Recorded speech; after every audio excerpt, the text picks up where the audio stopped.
మంచి షెడ్యూల్ కులాల నిరుద్యోగ యువతీ యువకుల వ్యాపార అభివృద్ధికి కేంద్ర ప్రభుత్వం సహాయంతో ఎన్ఎస్ఎఫ్డిసి రుణాలు ఇచ్చుటకు ఎస్సీ కార్పొరేషన్ పునరుద్ధరించిందని ఆంధ్రప్రదేశ్ మాల కార్పొరేషన్ డైరెక్టర్ కొండ్రు మరిడియా తెలియజేశారు. కాకినాడ జిల్లా కోటనందూరులో మీడియాతో మాట్లాడుతూ గత వైసీపీ ప్రభుత్వంలో ఎస్సీ కార్పొరేషన్ ను 3 విభాగాలుగా ఏర్పాటు చేసిన నిధులు పక్కదారికి మళ్లించడంతో పూర్తి నిర్వీర్యమైందని అన్నారు.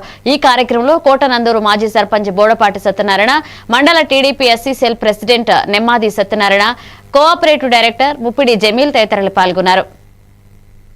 రోజు మీడియా ముందుకు రావాల్సిన అవసరం ఎందుకు వచ్చింది అని అంటే, గత 5 సంవత్సరాల్లో వైఎస్ఆర్ ప్రభుత్వం ఎస్సీ కార్పొరేషన్ ని నిర్వీర్యం చేసింది. ఎస్సీ కార్పొరేషనే కనుమరుగయ్యేటట్టు చేశారండి.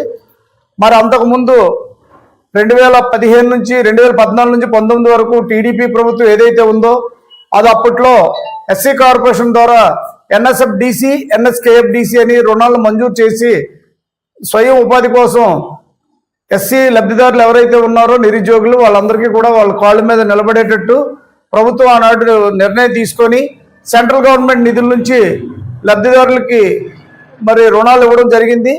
గత 2015 నుంచి 19 వరకు తీసుకున్న లబ్ధిదారులు వీళ్ళకి ఎన్ఎస్ఎఫ్డిసిలో సుమారుగా 3,89,20,000 రూపాయలు 275 రూపాయలు వడ్డీ రుణమాఫీ చేయడం జరిగిందండి.